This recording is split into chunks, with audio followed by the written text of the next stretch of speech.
सबसे पहले तो क्षमा के 2 दिन की क्लास नहीं ले पाए, ठीक है, कुछ निजी कारण आ गए थे जिस वजह से। कोशिश करेंगे कि रेगुलर अब क्लास लेते रहें। तो मध्य प्रदेश के आज हमने कहा था कि जंगल शुरू करेंगे, वैसे वैदिक सभ्यता पढ़ना था लेकिन वो वैदिक सभ्यता किसी कारण से नहीं हो पाया, तो कल उसको पढ़ेंगे, ठीक है, क्योंकि हमारे 2 सब्जेक्ट चल रहे हैं, डजंट मैटर किसकी क्लास रहती है। तो मैंने कहा था कि हम मध्य प्रदेश के जंगल शुरू करेंगे और बताया था स्टार्टिंग में कि जंगल किस प्रकार से महत्वपूर्ण है मानव जीवन के लिए और इस पृथ्वी पर जितने भी जीव रहते हैं सभी के लिए जंगल बहुत महत्वपूर्ण है, ठीक है।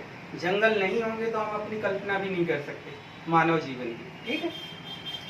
तो सबसे पहले हम बात करते हैं कि पर्यावरणीय दृष्टि से जो किसी भी देश का क्षेत्रफल है उसके कुल क्षेत्रफल के 33% पर मस्ट है कि वन होने ही चाहिए अगर आपको पृथ्वी का संतुलन बना के रखना है वातावरण में, ठीक है, एटमॉस्फेयर का, तो कम से कम 33% पर वन होने चाहिए। ये पर्यावरणीय दृष्टि से भी महत्वपूर्ण है। विभिन्न अंतर्राष्ट्रीय जो संगठन है, संस्थाएं, वो भी यही कहती हैं कि जो आपका कुल क्षेत्रफल है किसी भी देश का उसके 33% पर फॉरेस्ट होना ही चाहिए, ठीक है।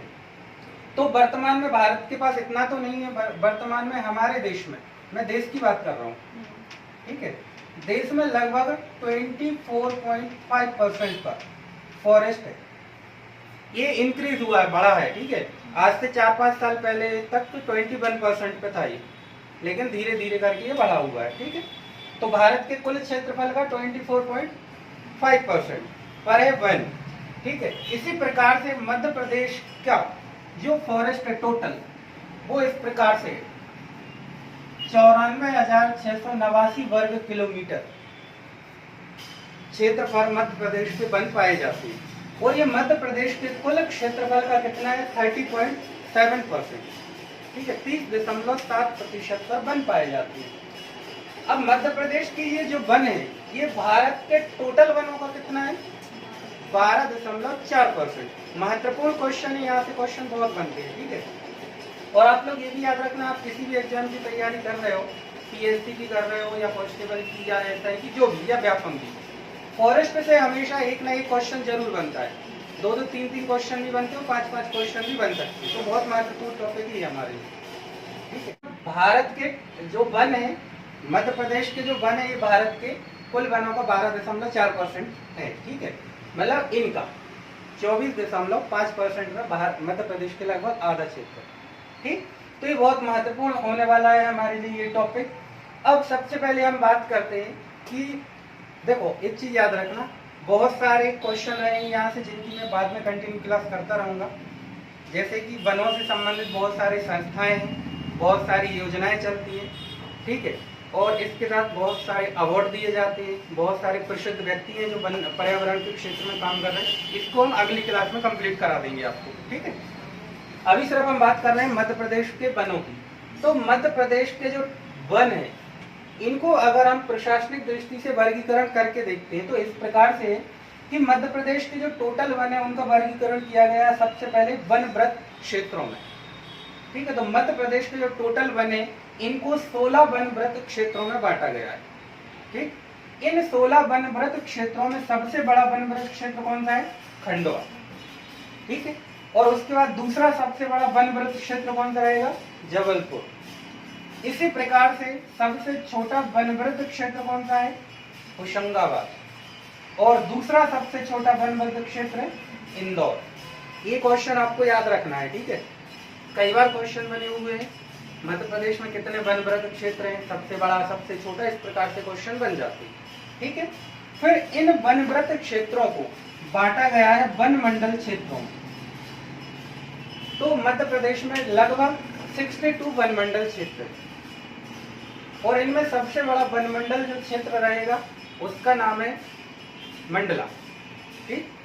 तो मंडला सबसे बड़ा वनव्रत क्षेत्र है और इसी प्रकार से उमरिया को सबसे छोटा माना जाता है, ठीक है।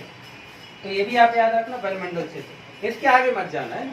इसके बाद फिर उपवनमंडल बांटा गया है, परिसीमन क्षेत्र बांटा गया है, उनको मत पढ़ना, सर बस इतना याद रखना, वनव्रत क्षेत्र सबसे बड़ा सबसे छोटा, वनमंडल कितने हैं और सबसे बड़ा सबसे छोटा, बस, ठीक है। और इन सबके ऊपर कौन है, वन विभाग, ठीक है। एक वन विकास अधिकारी होते हैं, पूरे स्टेट के होते हैं। अगर आप लोग 12th के बाद वन रक्षक की तैयारी करते हो तो आप भी यहीं पर पोस्ट होगी वन में, वनों की आपको रक्षा करनी पड़ेगी, ठीक है।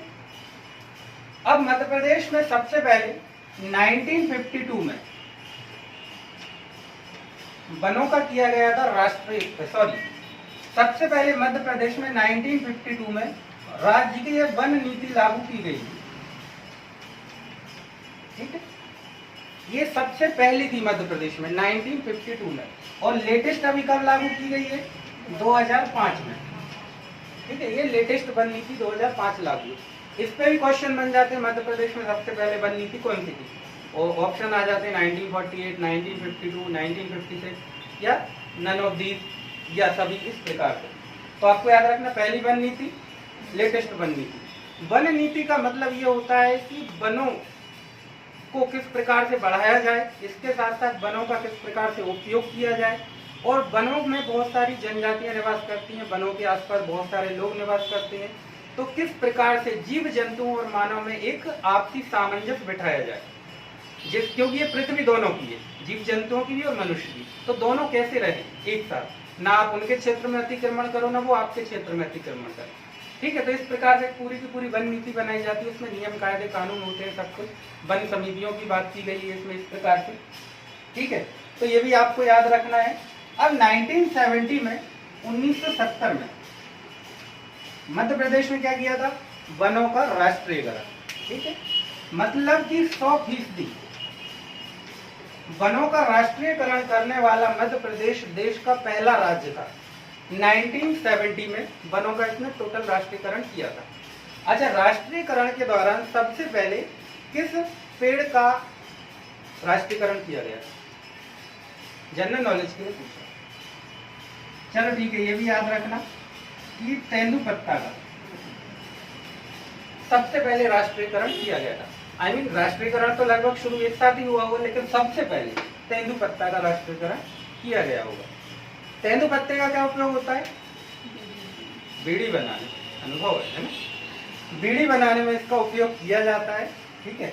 और ये मध्य प्रदेश के सागर जिले में सर्वाधिक इसका उत्पादन किया जाता है। कभी क्वेश्चन आ जाता है कि तेंदुपत्ता में सर्वाधिक किस जिले में होता है, तो सागर, ठीक है। आगे हम पढ़ेंगे, इनको भी पढ़ेंगे, तो याद रखना 1970 में राष्ट्रीयकरण हुआ 100%, पहला राज्य राष्ट्रीयकरण करने वाला, पहला तेंदुपत्ते को राष्ट्रीयकरण किया गया, ठीक है। प्रशासनिक आधार पर वनों का वर्गीकरण, इसमें पहला जो पार्ट रहेगा वो है विंध्य कैमूर वन या विंध्य कैमूर पर्वत श्रेणी वन। आपको पता होगा कि ये विंध्य कैमूर पर्वत श्रेणी जो है ये पाई जाती है सागर, दमोह, रीवा इस वाले क्षेत्र में, ठीक है। तो उस जो विंध्य प्रदेश क्षेत्र है और बुंदेलखंड का जो पूर्वी क्षेत्र है, यहाँ पर पाए जाते हैं विंध्य कैमूर श्रेणी के वन, ठीक है। सेकंड है सतपुड़ा मैकल श्रेणी। अभी बताया आपको कि जो दक्षिणी मध्य प्रदेश है, जहाँ से नर्मदा जी निकलती है, वो मैकल श्रेणी कहलाती है अनूपपुर में, ठीक है। और उसके नीचे हम देखते हैं कि सतपुड़ा मैकल श्रेणी पूरी लगी हुई है छिंदवाड़ा, बालाघाट, ठीक है, यहाँ से। तो ये सतपुड़ा मैकल श्रेणी वन कहलाती है। और थर्ड है मुरैना शिवपुरी। आपको अभी बताया उत्तरी मध्य प्रदेश, यहाँ पर कटीले वन पाए जाते हैं। तो ये प्रशासनिक आधार पर वनों का वर्गीकरण है।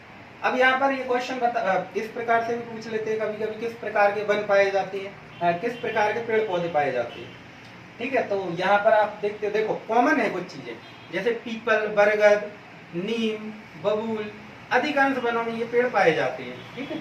तो ये रहेंगे। इसके बाद अब प्रजाति के आधार पर वनों का वर्गीकरण, तो प्रजाति के आधार पर सबसे महत्वपूर्ण है सागौन, लेकिन फर्स्ट यहाँ पर लिखा हुआ है साल। तो साल के वृक्ष पाए जाते हैं मध्य प्रदेश के वनों में। साल महत्वपूर्ण लकड़ी होती है ना, ये फर्नीचर वगैरह बनाने में भी इसका उपयोग किया जाता है, मजबूत मानी जाती कुल मिलाती। तो मध्य प्रदेश के जो टोटल वन है उनमें 4.1% साल के वृक्ष पाए जाते हैं। सेकंड है सागौन वन। तो मध्य प्रदेश के जो टोटल वन है उनमें 19.3% सागौन के वृक्ष पाए जाते हैं। बहुत महत्वपूर्ण है ये, ठीक है। सागौन का आप लोग जानते हो किस प्रकार से उपयोग किया जाता है, व्यावसायिक उपयोग होता है, फर्नीचर बनाने में इसका उपयोग किया जाता है, और बहुत प्रकार के इसमें लकड़ी की जो चीजें बनाई जाती हैं, ठीक है। तो ये क्वेश्चन तो पीएससी में बन चुका है 2016 में भी या 17 पीएससी में, कि मध्य प्रदेश के वनों में सागौन के वन कितने परसेंट है। ठीक है, तो प्रतिशत पे क्वेश्चन बना था।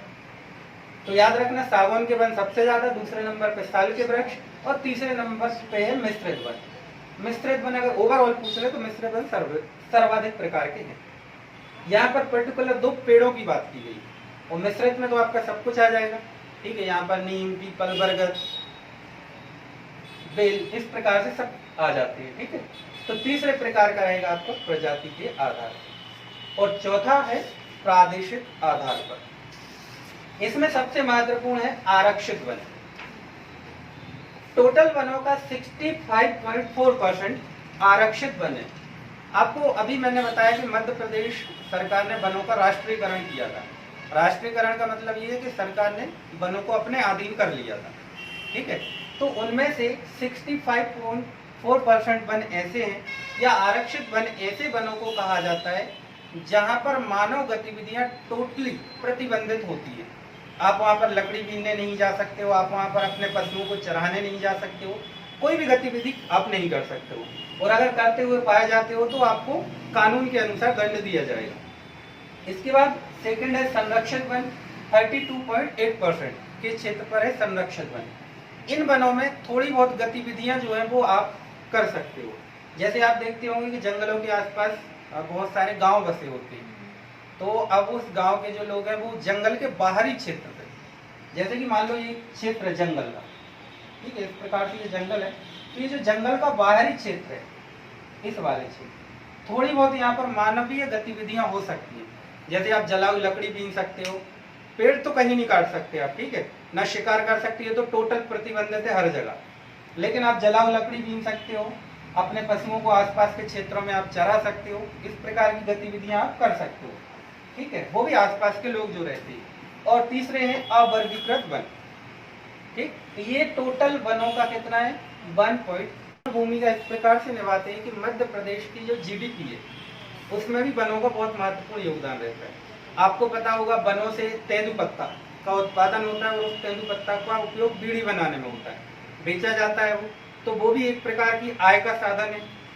उसको लोग तोड़ते हैं तो उनको भी थोड़ा बहुत मिलता होगा, और उसके बाद मध्य प्रदेश सरकार का राजस्व भी एकत्रित होता होगा। वनों से लकड़ी प्राप्त होती है, इसके साथ साथ जो व्यावसायिक लकड़ी प्राप्त होती है, जो अभी बताया फर्नीचर वगैरह में उपयोग होती है। इसके साथ साथ गाद वगैरह जो होती है पेड़ों से प्राप्त होती है, गाद जानते हो, गोंद गाद जो भी कहते हो आप, तो वो भी प्राप्त होती है। तो इस और सबसे महत्वपूर्ण आपको पता होगा ताड़ी, है ना, तो ताड़ी प्राप्त होती है, महुआ प्राप्त होते हैं, है ना, महुए से भी ये एल्कोहल वगैरह का उपयोग किया जाता है, और बहुत सारी जड़ी बूटियां प्राप्त होती हैं। तो इस प्रकार से वन जो है वो मध्य प्रदेश की जीडीपी में बहुत महत्वपूर्ण योगदान देते हैं।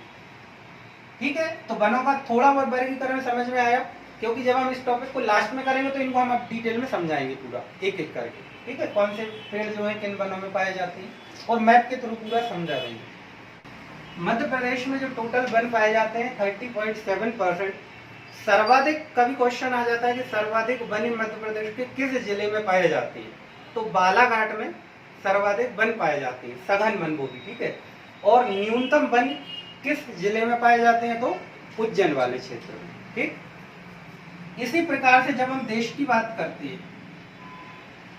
तो देश में सर्वाधिक वनों वाला राज्य कौन सा है, मध्य प्रदेश। वन आच्छादित राज्य है मध्य प्रदेश। दूसरे नंबर पे आता है पंजाब, आ जाए ऑप्शन में, या हरियाणा आ जाए, जो भी रहेगा। ठीक है, तो इस प्रकार से सर्वाधिक वनों वाला राज्य मध्य प्रदेश, न्यूनतम वनों वाला राज्य पंजाब या हरियाणा। हालांकि पंजाब और हरियाणा में ज्यादा डिफरेंस नहीं है, पंजाब का है 2.58 और हरियाणा का है 2.59।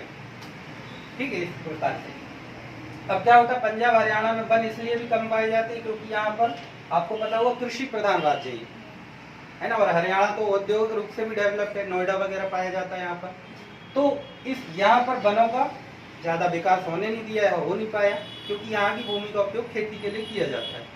ठीक है, तो ये भी आप याद रखना क्षेत्रफल के मामले में लेके। ठीक है, सर्वाधिक मध्य प्रदेश और पंजाब, सबसे कम। आपको मैं बता चुका हूँ प्रतिशत के मामले में सबसे ज्यादा वन मिजोरम। ठीक है, चलिए तो ये भी आपको याद रखना है, Indian institute of forest management. ठीक है,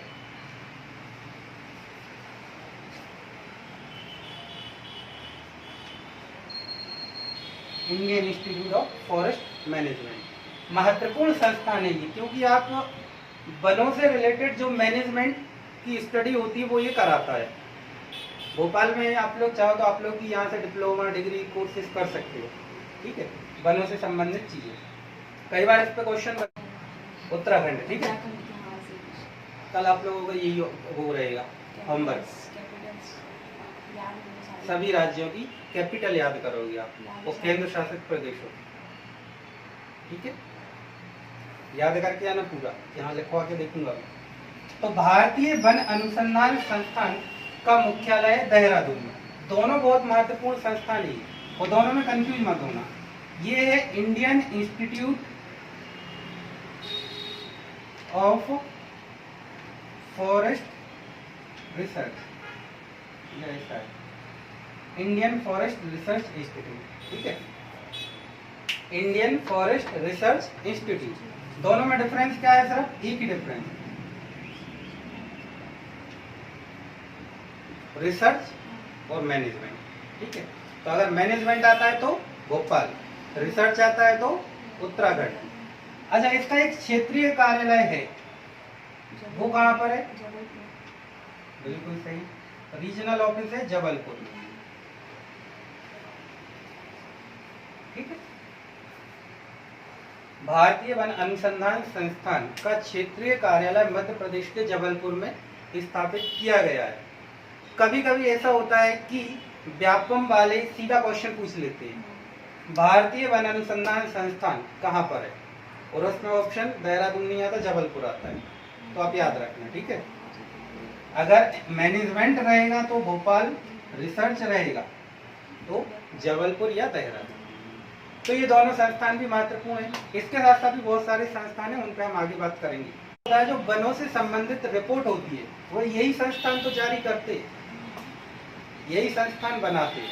ठीक है, इसके लिए अब वनों की जो रिपोर्ट होती है उसको बनाने के लिए उपग्रहों का उपयोग किया जाता है। जैसे हमारा मौसम विभाग होता है तो वो बताता है कि कल कहाँ पर बारिश होने वाली है, कहाँ पे तूफान आएगा, कैसे बताता है? उपग्रहों का सहारा लेता है। इसी प्रकार से जो वनों की ये रिपोर्ट बनती है, प्रत्येक 2 वर्ष में ये रिपोर्ट जारी की जाती है। ठीक है, सबसे पहले रिपोर्ट जारी, पिछली रिपोर्ट हुई थी 2017 में, उसके बाद रिपोर्ट जारी की गई थी दिसंबर 2019 में, अब अगली रिपोर्ट जारी होगी 2021 में।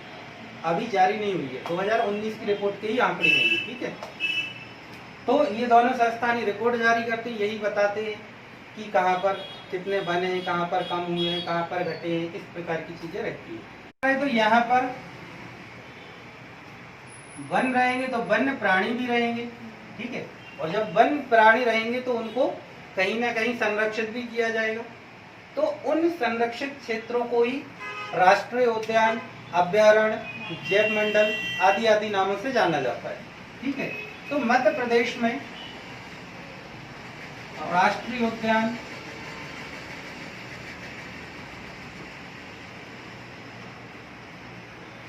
अभ्यारण्य,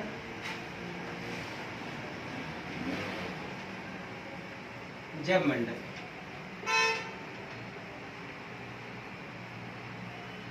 आदि आदि बनाए गए। ठीक है, संरक्षित किए गए हैं। तो मध्य प्रदेश में राष्ट्रीय उद्यानों की टोटल संख्या कितनी है? 12। अभ्यारण्यों की संख्या है लगभग आप ये मान के चलो कि 32 तो है ना, 2-3 प्रस्तावित है। तो मुख्य तौर पे हम 32 ही अभी मान के चलेंगे। आप लोग इनकी संख्याओं में कंफ्यूज मत होना, संख्या कभी पूछी नहीं जाती है। ठीक है, क्योंकि आंकड़े 1-2 ऊपर नीचे हो सकते हैं। इसी प्रकार से मध्य प्रदेश में जैव मंडल है 3। टोटल भारत में ही जैव मंडलों की संख्या है कितनी? 18। इन 18 में से 3 तो है मध्य प्रदेश में। ठीक है, बायोस्फीयर बोला जाता है इनको इंग्लिश में, अभ्यारण्य को सेंचुरी बोलते हैं और राष्ट्रीय उद्यान को नेशनल पार्क बोला जाता है। इन्हीं नेशनल पार्क और अभ्यारण्यों को मिला के मध्य प्रदेश के 7 क्षेत्र ऐसे हैं जहां पर प्रोजेक्ट टाइगर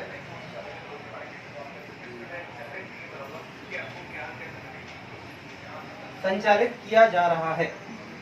ठीक है, तो अभी बताया कि सबसे पहले भारत में 1973 में प्रोजेक्ट टाइगर की शुरुआत की गई थी। सॉरी 7 बता दिए 7। तो प्रोजेक्ट टाइगर की शुरुआत की गई थी और भारत में प्रोजेक्ट टाइगर के जनक जो है ये माना जाता है कैलाश संखल या सांखला, इनको माना जाता है भारत में प्रोजेक्ट टाइगर का जनक। उत्तराखंड से शुरू हुआ था 1973 में। मध्य प्रदेश में ये कब शुरू हुआ था? 1974। कहां पर? कान्हा किसली राष्ट्रीय उद्यान कहां पर है? मंडला। ठीक है, तो याद रखना है मध्य प्रदेश में प्रोजेक्ट टाइगर की शुरुआत 1974, भारत में 1973। कारण यह है कि भारत में 1972 में वन्य जीव संरक्षण अधिनियम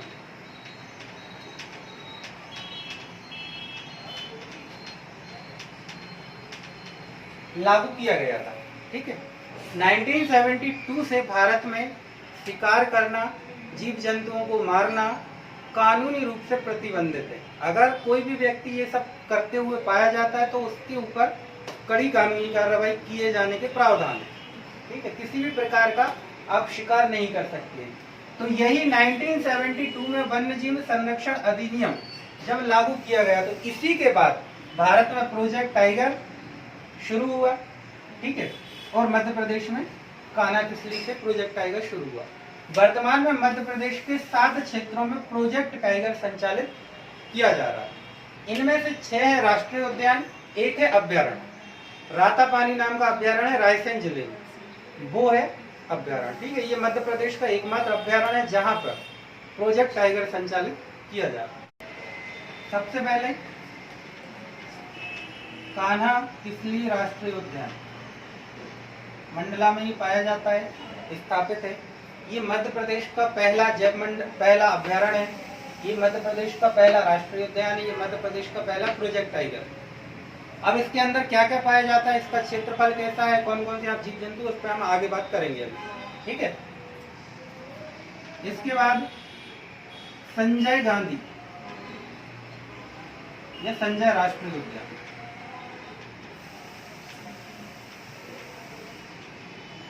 ठीक है, सेकंड है यहाँ पर जहाँ पर प्रोजेक्ट टाइगर संचालित किया जा रहा है, ये सीधी सिंगरौली वाले क्षेत्र में आता है, मध्य प्रदेश और छत्तीसगढ़ से लगा हुआ है। इसके बाद बांधवगढ़ राष्ट्रीय उद्यान यानी कि नेशनल पार्क, ये है उमरिया में। ठीक है, मध्य प्रदेश का सर्वाधिक वन घनत्व यानी कि बाघों की डेंसिटी जो है वो बांधवगढ़ में ही पाई जाती है। बहुत ज्यादा यहाँ पर बाघ है।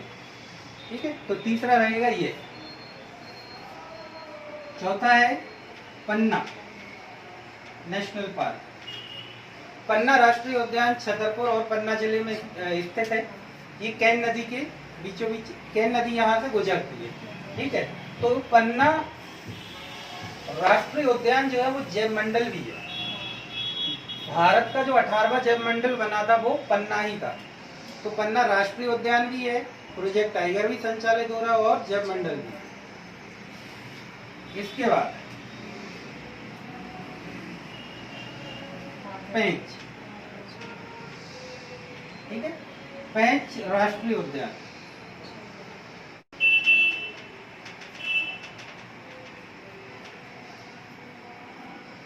रातापानी क्या है? एक अभ्यारण्य रायसेन में है।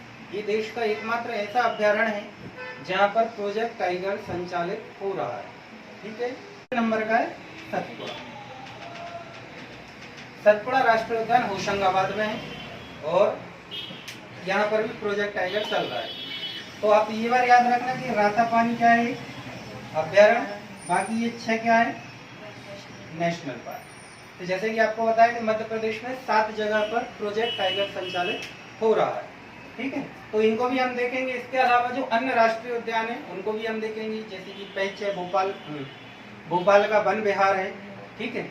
इसी प्रकार से धार का जीवाश्म है, मंडला का जीवाश्म है, उनको भी हम एक एक करके देख लेंगे। तो ये राष्ट्रीय उद्यान देखेंगे। अभ्यारण्य में भी देख लेंगे। जैसे सबसे बड़ा अभ्यारण्य नौरादई सागर जिले में आता है। यहाँ पर कौन कौन से जीव जंतु पाए जाते हैं, तो इनको भी एक एक करके बात पढ़ लेंगे। 3 जैव मंडल, उन जैव मंडलों की भी हम एक एक करके चर्चा कर लेंगे और 1 बाय 1 आपको हम लिखवा बताते चलेंगे कि किस अभ्यारण्य में कौन कौन से जीव जंतु